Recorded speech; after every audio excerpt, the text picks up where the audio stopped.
Assalomu alaykum. Hurmatli kanalim obunachilari va qadrli tomoshabinlar. Siz o'z mulkingizga egalik qilasiz. Uy, yer uchastkasi, kvartira yoki do'koningiz bormi? Unda bilasizmi, davlat endi unga nisbatan butunlay yangicha qarayapti. Agar siz yaqinda qabul qilingan qonunlardan bexabar bo'lsangiz, jiddiy moliyaviy muammolarga yoki hatto mulkingiz bilan bog'liq huquqiy chalkashliklarga duch kelishingiz mumkin. Bu videodagi ma'lumotlar har bir mulkdor uchun, takrorlayman, har bir mulkdor uchun juda muhimdir. Uni oxirigacha ko'ring, chunki undagi har bir so'z sizning cho'ntagingizga va mulkingiz xavfsizligiga bevosita ta'sir qiladi. Hoziroq kanalimga obuna bo'ling, bu videoga like bosing va keling. Yangi qonunlarning barcha jihatlarini birgalikda o'rganamiz. Yangi mulk qonunlarining mohiyatini tushunish uchun avvalo mulkchilik masalalariga ilgari qanday yondashilganini eslab olishimiz kerak. Oldinlari ko'chmas mulk obyektlariga soliq hisoblash asosan Davlat soliq qo'mitasi tomonidan tasdiqlangan eskicha qiymatlash uslublari va normativ hujjatlarga asoslanar edi. Bu degani sizning Toshkent markazidagi hashamatli yangi qurilgan kvartirangiz yoki viloyatdagi oddiyroq uy-joyingiz uchun hisoblanadigan soliq summasi bozor qiymatiga juda kam bog'liq bo'lib, ko'pincha mulkning haqiqiy qiymatidan ancha past bo'lgan normativ qiymatdan kelib chiqib belgilanar edi. Shu sababli ayrim mulkdorlar o'z mulklarining haqiqiy qiymatiga nisbatan juda kam soliq to'lashardi. Bu esa adolatsizlikni keltirib chiqarar va davlat byudjetiga tushadigan mablag'larning kamayishiga olib kelardi. Kadastr hujjatlari ham ko'pincha qog'oz shaklida yuritilar, ma'lumotlar turli idoralar o'rtasida to'liq sinxronlashmagan. Buning natijasida mulk bilan bog'liq har qanday bitimlar va jarayonlar ko'p vaqt va ortiqcha sarsongarchilikni talab qilar edi. Qolaversa, norasmiy ravishda qurilgan qo'shimcha inshootlar yer uchastkasining chegaralarini o'zboshimchalik bilan o'zgartirish holatlari ham tez-tez uchrab turardi va ularni aniqlash, tartibga solish murakkab edi. Mulkchilik huquqini byurokratik jarayonlar bilan bog'liq bo'lib, fuqarolar uchun qiyinchilik tug'dirardi. Endi esa vaziyat butunlay o'zgardi. Davlat ko'chmas mulkka bo'lgan yondashuvini tubdan qayta ko'rib chiqdi. Eng asosiy o'zgarishlardan biri bu mulk solig'ini hisoblash tizimining yangilanishidir. Endilikda mulk solig'i sizning ko'chmas mulkingizning bozor qiymatiga yaqinroq bo'lgan zamonaviy usullar asosida aniqlangan qiymatdan kelib chiqib hisoblanadi. Bu degani mulkingizning baholanishi endi ancha real va adolatliroq bo'ladi. Ikkinchidan, kadastr tizimi raqamlashtirildi va markazlashdi. Barcha mulk to'g'risidagi ma'lumotlar yagona elektron bazaga kiritilmoqda. Bu esa shaffoflikni oshiradi va xato yoki qallobliklarning oldini oladi. Uchinchidan, mulkni ro'yxatga olish, sotish, hadya qilish yoki meros qoldirish kabi jarayonlar endi ancha soddalashtirilgan va avtomatlashtirilgan. To'rtinchidan, noqonuniy qurilishlarga, yer uchastkasi chegaralarini buzishga nisbatan qat'iy choralar belgilangan. Ya'ni davlat har bir mulkdorning mulki haqidagi to'liq va aniq ma'lumotga ega bo'lishni, soliqlar to'liq va adolatli tarzda undirilishini, mulk bilan bog'liq barcha operatsiyalar qonun doirasida va shaffof amalga oshirilishini ta'minlashga intilmoqda. Bu o'zgarishlarning tub maqsadi mulkchilik munosabatlarida tartib o'rnatish, investitsion muhitni yaxshilash va davlat byudjetini mustahkamlashdir. Ammo shu bilan birga bu mulkdorlardan yangi talablarga moslashishni va ko'proq mas'uliyatni talab qiladi. Endi esa ushbu yangi qonunlarning har bir jihatini batafsil ko'rib chiqaylik. Kimga ta'sir qiladi, kimga esa kamroq va qanday aniq misollar orqali buni tushunish mumkin. Birinchi asosiy qisim mulk soligi va kadastr ma'lumotlarini yangilash. Avvalo, ko'chmas mulk solig'ini hisoblash tartibidagi o'zgarishlar haqida gaplashaylik. Ilgari ko'chmas mulk solig'i sizning uyingiz, kvartirangiz yoki boshqa binolaringiz uchun bir necha 10 yillar avval qilingan baholash natijalari asosida Davlat soliq qo'mitasi tasdiqlagan normativ hujjatlar va minimal qiymatlar bo'yicha hisoblanar edi. Bu qiymatlar real bozor qiymatidan keskin farq qilardi. Masalan, Toshkent shahrining markaziy qismida joylashgan bir xonadonning eski kadastr qiymati atigi 6 million so'm deb baholangan bo'lishi mumkin edi. Holbuki uning real bozor qiymati 800 milliondan 1 milliard so'mgacha bo'lgan. Shu sababli soliq to'lovlari ham juda kam, ba'zan 100 ming so'm atrofida edi. Yangi tartibga ko'ra, endilikda ko'chmas mulk solig'i hisoblashda mulkning bozor qiymatiga yaqinlashtirilgan kadastr qiymatdan kelib chiqiladi. Bu qiymat davlat kadastr agentligi tomonidan tasdiqlanadigan baholash usullari va ma'lumotlar asosida aniqlanadi. Bu o'zgarishning asosiy sababi davlat budjetini adolatliroq to'ldirish, mulk egalari o'rtasidagi soliq yukini tenglashtirish va ko'chmas mulk bozorida shaffoflikni oshirishdir. Ya'ni qimmatbaho mulk egasi endi o'z mulkining haqiqiy qiymatiga mos ravishda soliq to'laydi. Kim xavotir olishi kerak? Birinchi navbatda yirik shaharlarda, ayniqsa Toshkent, Samarqand, Buxoro kabi shaharlarning markaziy va obod qismlarida qimmatbaho mulkka ega bo'lgan fuqarolar, yangi qurilgan zamonaviy ko'chmas mulk egalari hamda tijorat maqsadlarida foydalaniladigan obyektlar egalari xavotir olishi kerak. Ularning soliq to'lovlari sezilarli darajada oshishi mumkin. Kim kamroq xavotir olishi mumkin? Qishloq joylardagi, olis hududlardagi kamroq qimmatbaho mulk egalari uchun soliq yukining oshishi unchalik sezilarli bo'lmasligi mumkin. Chunki ularning mulkining bozor qiymati dastlab ham nisbatan past bo'ladi. Ammo ularni ham yangi tartibga ko'ra baholash o'zgarishlar chetlab o'tmaydi. Keling, aniq misol ko'ramiz. Bir misol Toshkent markazidagi kvartira egasi. Faraz qilaylik, Toshkent shahri Yakkasaroy tumanida Abdulla Qodiriy ko'chasida joylashgan 3 xonali, maydoni taksimat kvadrat metr bo'lgan yangi qurilgan kvartiraning egasi sizsiz. Ilgari holat oldingi qonunlarga ko'ra bu kvartira uchun kadastr qiymati 50 million so'm atrofida bo'lgan bo'lishi mumkin. Agar jismoniy shaxslar uchun ko'chmas mulk solig'i stavkasi zot 2 bo'lsa, sizning yillik solig'ingiz quyidagicha hisoblanardi.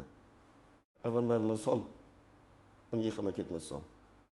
Bu shunday qimmatbaho mulk uchun juda oz miqdordagi soliq edi. Yangi holat endilikda bu kvartiraning bozor qiymati, masalan, 900 million so'm deb baholandi. Yangi qonunchilikka ko'ra soliqqa tortiladigan baza mulkning bozor qiymatining ma'lum bir masalan, ketdim pundagi yoki ketdim mahkamada sifatida qabul qilinishi mumkin. Bu aniq foiz hukumat qarorlarida belgilanadi.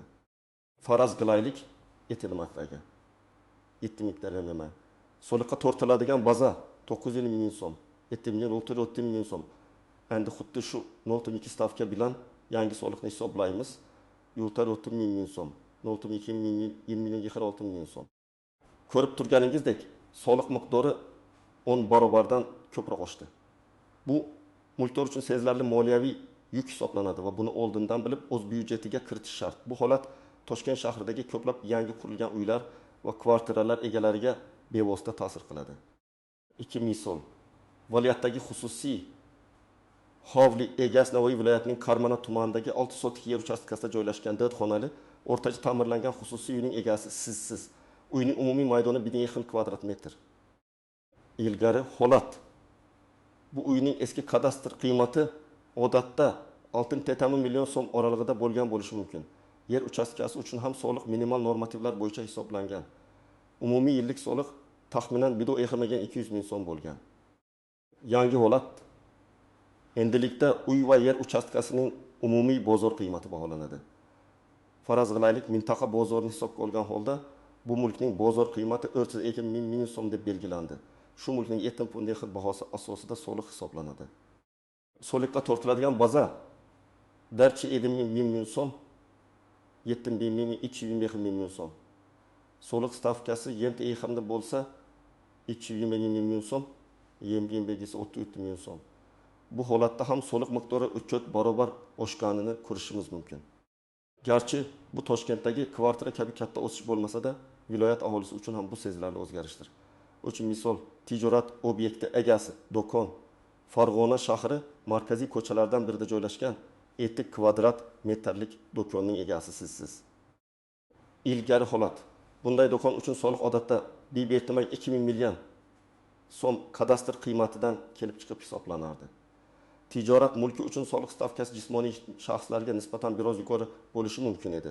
Masalan, 15 million, 20 million so'm, 15 million, 7 million so'm. Yangi holat. Endilikda bu do'konning bozor qiymati joylashuvi va o'tish joyi yuqoriligi sababli 1220 million so'm, 22 milliard so'm deb baholandi. Soliqqa tortiladigan baza 7 deb olinadi. Soliqqa tortiladigan baza 21 takılçatım million so'm. Tijorat mulki uchun stavka loto 5 bo'lsa, takimiz 4 million so'm, 200 ming so'm. Bu yerda ham soliq bir necha barobar oshganini ko'ramiz. Bu esa tadbirkorlarning biznes rejalashtirishida yangi moliyaviy yukni hisobga olishlarini taqozo etadi. Bu o'zgarishlarning sabablari va oqibatlari. Sabablari: adolatlilikni ta'minlash, mulkning haqiqiy qiymatiga mos soliq undirish orqali soliq yukini mulkdorlar o'rtasida adolatli taqsimlash. Kimning qimmatbaho mulki bo'lsa, o'zining imkoniyatiga qarab ko'proq soliq to'lash adolatdan. Davlat budjetini to'ldirish, yangi soliqlar orqali mahalliy budjetlarga qo'shimcha mablag' tushirish, bu mablag'lar o'z navbatida ijtimoiy soha, infratuzilma va boshqa loyihalarga yo'naltiriladi. 30. Ko'chmas mulk bozorida shaffoflik, mulk qiymatini bozorga yaqinlashtirish orqali mulk bozorining bitimlarini kamaytirish. 4. Investitsiyaviy jalb etuvchanlik, mulk huquqini tartibga solish orqali xorijiy va mahalliy investorlar uchun O'zbekiston ko'chmas mulk bozorini yanada jozibador qilish. Oqibatlari: 1. Soliq yukining o'sishi, mulkdorlar uchun soliq to'lovlari o'sishi bilan birga ba'zi mulk egalari uchun bu sezilarli moliyaviy yuk bo'ladi. Budjet rejalashtirish. Mulkdorlar endi soliq to'lovlarini o'z shaxsiy yoki oilaviy budjetlarda alohida band sifatida rejalashtirishlari kerak bo'ladi. Baholashga e'tibor. Mulk qiymatini baholash jarayoniga nisbatan ishonchsizlik yoki norozilik paydo bo'lishi mumkin. Mulkdorlar baholash natijalarini shubha ostiga olishlari va qayta baholashni talab qilishlari ehtimoli bor. Disputlar va huquqiy chalkashliklar. Baholashdagi xatoliklar yoki tushunmovchiliklar natijasida soliq organlari bilan nizolar kelib chiqishi mumkin. Kadastr ma'lumotlarini yangilash va ro'yxatga olish. Yangi qonunlarning yana bir muhim jihati bu kadastr ma'lumotlarining raqamlashtirilishi, bu kadastr ma'lum obyektlari raqamlashtirilishi va barcha mulk obyektlari uchun aniq, to'liq va yangilangan kadastr ma'lumotlarining mavjudligiga bo'lgan talab. Hozirda Davlat kadastr agentligi tomonidan yagona elektron kadastr tizimi joriy etilgan bo'lib, unga barcha mulk obyektlari haqidagi ma'lumotlar kiritilmoqda. Bu tizimning maqsadi mulk bilan bog'liq qallobliklarning oldini olish, shaffoflikni oshirish, bitim jarayonlarini soddalashtirish va davlat resurslarini samarali boshqarish. Ilgari kadastr hujjatlari ko'pincha qog'oz shaklida bo'lib, ularni topish, tekshirish va yangilash qiyin edi. Xaritalar eskicha usulda tuzilgan, ba'zan yer uchastkasining aniq chegaralari belgilanmagan yoki qizil chiziqlar shaharni rivojlantirish uchun ajratilgan hududlar buzilgan holda qurilishlar qilingan bo'lishi mumkin edi. Notarial idoralar va boshqa tashkilotlar bir-birlari bilan ma'lumot almashishda qiyinchiliklarga duch kelishardi. Yangi holat: endilikda mulk to'g'risidagi barcha ma'lumotlar raqamlashtirilgan. Har bir mulk obyektining o'z yagona identifikatsiya raqami (ID) mavjud. Kadastr xizmatlari onlayn tarzda ko'rsatilmoqda. Eng muhimi, har qanday qo'shimcha qurilish, buzish, mulkning maqsadini o'zgartirish, masalan, turar joyni noturar joyga aylantirish yoki mulk bilan bog'liq boshqa o'zgarishlar zudlik bilan kadastr organlarida ro'yxatdan o'tkazilishi shart. 4. Misol: ro'yxatga olmagan qo'shimcha qurilish. Faraz qilaylik, siz 15 yil avval o'z xususiy uyingizga ruxsatsiz qo'shimcha ayvon yoki xona qurdirgansiz. O'sha paytda bunga e'tibor berilmagan, kadastr hujjatlarida bu qurilish aks etmagan. Endi siz mulkingizni sotmoqchisiz. Ilgari holat: avvallari bunday holatda notarius shartnomani rasmiylashtirishda ko'pincha ko'z yumishi yoki chek miqdorda jarima to'lab o'tkazib yuborishi mumkin edi yoki umuman e'tiborga olinmasdi. Yangi holat, yangi qoidalarga ko'ra siz mulkni sota olmaysiz. Kadastr organlari elektron tizimdagi ma'lumotlarni tekshirganda sizning uyingizning texnik pasportida ko'rsatilgan maydon bilan haqiqiy maydon o'rtasidagi nomuvofiqlikni aniqlaydi. Yoki dronlar orqali muntazam ravishda amalga oshiriladigan aerofotosuratlar jarayonida sizning uyingizdagi o'zgarish aniqlanadi. Natijada sizga noqonuniy qurilishni qonuniylashtirish bo'yicha ogohlantirish beriladi. Sizga jarima solinishi, masalan, AKEKning 10 barobar miqdorida 3 million 300 ming qonuniylashtirish yoki buzib tashlash talab qilinishi mumkin. Qonuniylashtirish uchun loyiha hujjatlarini tayyorlash, davlat arxitektura organlarining xulosasini olish, kadastr xizmatiga murojaat qilish va qo'shimcha to'lovlar qilish zarur bo'ladi. Bu jarayon bir necha hafta yoki oylab qilish zarur bo'ladi. Pul xarajati haqida ku oylab vaqt olishi mumkin. Mulkni sotish esa shu vaqt mobaynida to'xtab qoladi. 5 misol: yer uchastkasi chegaralarini buzish. Sizning yer uchastkangiz chetida qo'shningizning yeriga 0.5 metr kirib, yangi davr qurdingiz, chunki sizning fikringizcha baribir hech kim bilmaydi. Ilgari holat, ba'zi hollarda bu holat yillar davomida aniqlanmay qolishi mumkin edi yoki faqat qo'shni sudga murojaat qilgandagina masala ko'tarilardi. Yangi holat, yangi raqamli kadastr tizimi va zamonaviy geodezik o'lchov vositalari, shu jumladan dronlar yordamida har bir yer uchastkasining aniq chegaralari Davlat kadastr agentligi bazasida qayd etilgan. Agar siz o'zboshimchalik bilan chegarani buzgan bo'lsangiz, bu osonlik bilan aniqlanadi. Natijada sizga jarima solinadi. Masalan, jismoniy shaxslar uchun ilk ening 5 barobaridan 10 barobarigacha va sizdan noqonuniy qurilmani buzish yoki chegarani asl holiga qaytarish talab qilinadi. Bu nafaqat moliyaviy yo'qotishlarga, balki qo'shnilar bilan jiddiy nizolarga ham sabab bo'ladi. Bu o'zgarishlarning asosiy maqsadi yer resurslaridan oqilona foydalanishni ta'minlash, yerga egalik qilish va undan foydalanishda shaffoflikni oshirish. Shuningdek, mulk bilan bog'liq nizolarni kamaytirishdir. Mulkdorlar endi o'z mulklarining har bir santimetr uchun mas'uliyatni his qilishlari va barcha o'zgarishlarni rasmiy ravishda ro'yxatdan o'tkazishlari shart. Aks holda yuqorida keltirilgan misollardagidek jiddiy muammolarga duch kelishlari mumkin. Ikkinchi asosku ism, istisnolar, tuzoqlar va nuanslar. Yangi qonunlar joriy qilinishi bilan birga har doimgidek ba'zi istisnolar, e'tibor berish lozim bo'lgan tuzoqlar va ko'pchilik bilmaydigan noaniq nuanslar ham paydo bo'ladi. Mulk soligi uchun istisnolar. Imtiyozli toiflar hukumat qarorlari bilan ko'chmas mulk soligidan ma'lum bir imtiyozlarga ega bo'lgan fuqarolar toifasi mavjud. Bularga odatda I va I guruh nogironlari, urush faxriylari va ularga tenglashtirgan shaxslar, yolg'iz pensionerlar, Chernobil AESdagi avariya oqibatlarini bartaraf etishda ishtirok etgan shaxslar kiradi. Bu imtiyozlar ko'pincha mulkning ma'lum bir qismiga yoki faqat bitta turar joy mulkiga nisbatan qo'llaniladi. Masalan, pensionerlar o'zlari yashaydigan birinchi kvartira yoki uy uchun ma'lum bir summadan kamroq soliq to'lashlari mumkin yoki soliqdan butunlay ozod etilishi mumkin. Lekin ikkinchi mulkiga nisbatan umumiy tartibda soliq to'laydilar. Buni bilish va tegishli hujjatlarni nogironlik guvohnomasi, pensiya guvohnomasi va boshqalar soliq idorasiga taqdim etish orqali imtiyozni rasmiylashtirish kerak. Aks holda imtiyozdan foydalana olmaysiz. 2. Yangi qurilgan uylar uchun ba'zi hollarda yangi qurilgan turar joylar qurilish tugagandan so'ng ma'lum bir muddat, masalan, 22 yil davomida ko'chmas mulk soligidan vaqtinchalik ozod etilishi mumkin. Bu qurilish sohasini rag'batlantirish va aholini uy-joy bilan ta'minlashga qaratilgan davlat siyosatining bir qismi bo'lishi mumkin.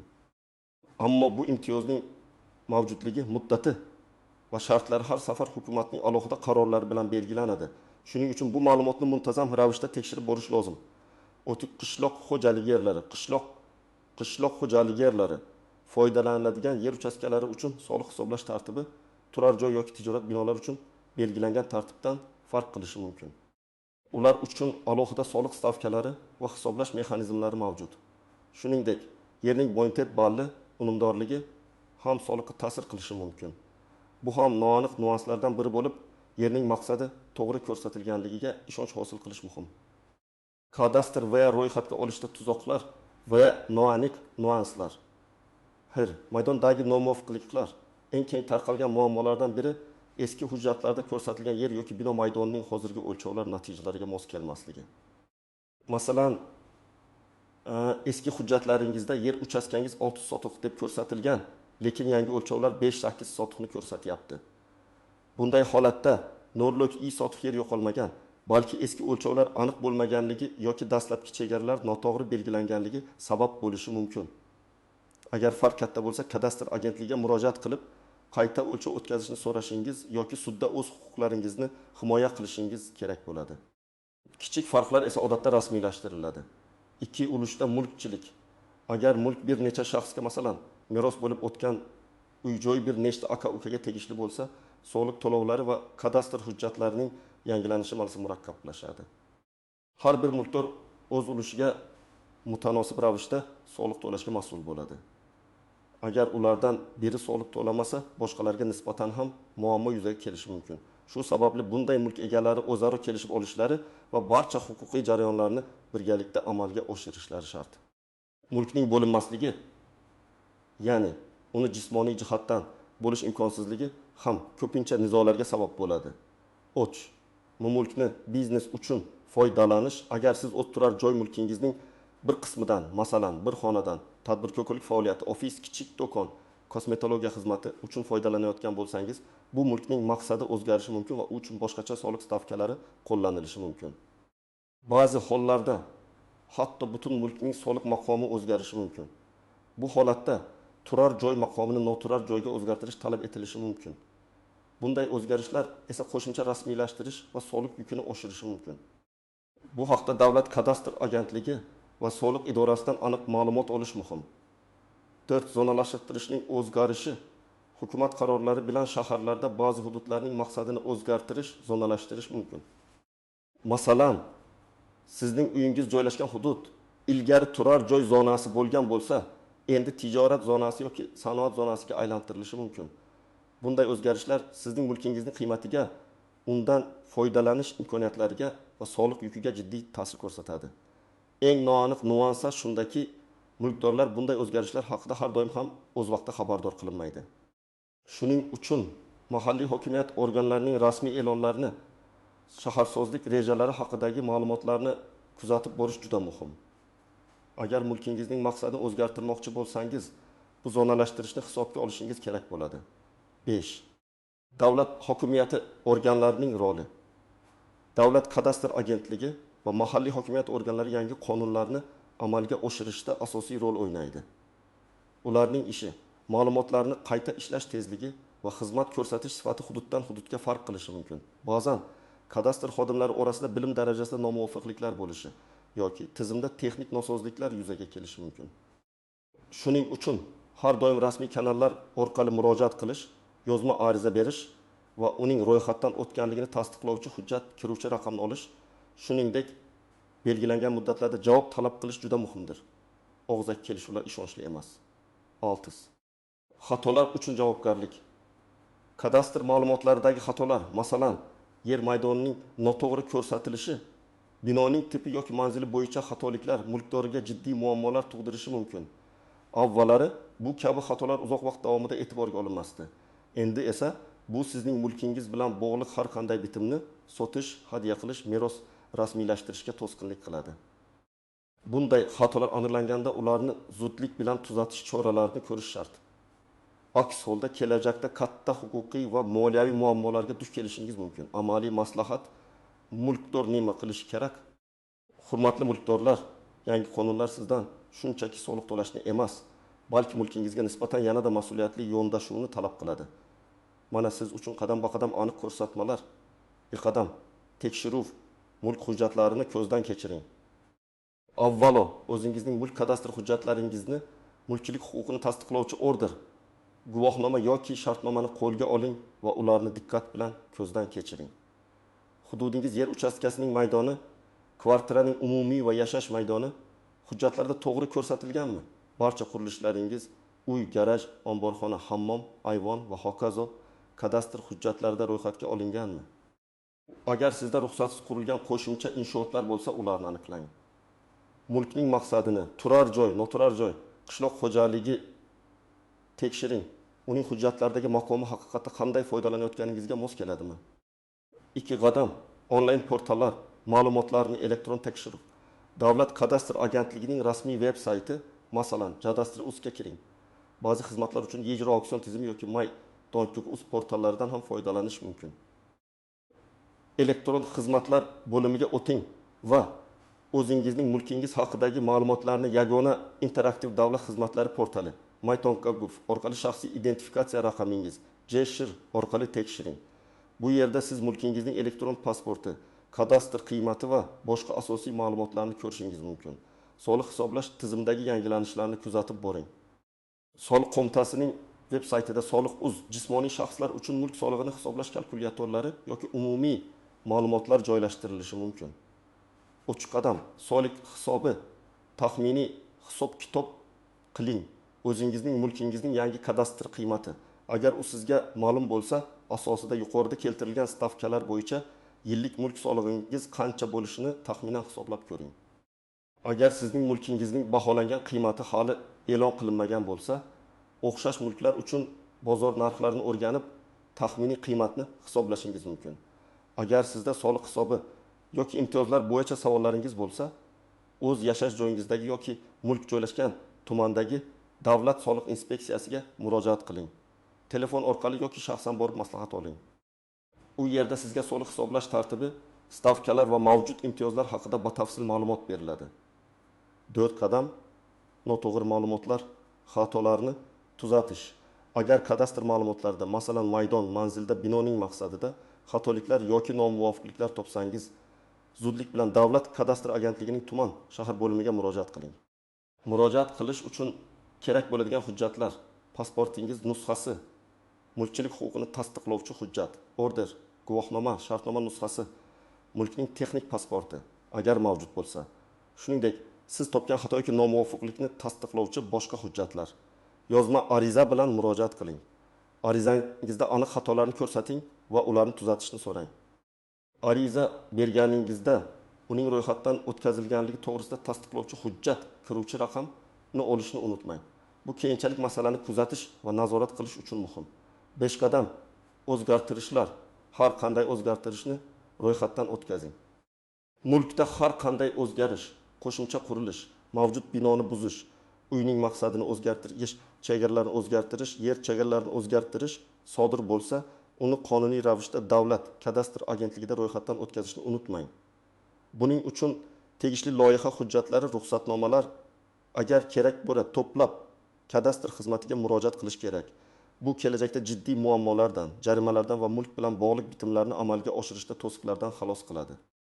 Vaqtida qonuniylashtirilgan o'zgarishlar sizning mulkingizning qimmatini oshiradi va uning huquqiy xavfsizligini ta'minlaydi. 6 qadam konsultatsiya, mutaxassis bilan maslahatlashish. Agar vaziyat murakkab bo'lsa, masalan, ulushda mulkchilik, kadastrda katta nomuvofiqliklar, mulkni boshqa maqsadga o'zgartirish zarurati yoki savollaringiz ko'p bo'lsa, mustaqil mutaxassis bilan maslahatlashing. Bu yurist ko'chmas mulk huquqiga ixtisoslashgan baholovchi mulk qiymatini aniqlash uchun yoki malakali kadastr muhandisi bo'lishi mumkin. Ularning maslahati sizga to'g'ri yo'l tanlashda yordam beradi va potensial xatolardan saqlaydi. Xulosa qilib aytganda, yangi qonunlar mulkdorlardan yanada mas'uliyatli bo'lishni, o'z mulklari haqidagi ma'lumotlarni doimiy ravishda yangilab turishni va tegishli to'lovlarni o'z vaqtida amalga oshirishni talab qiladi.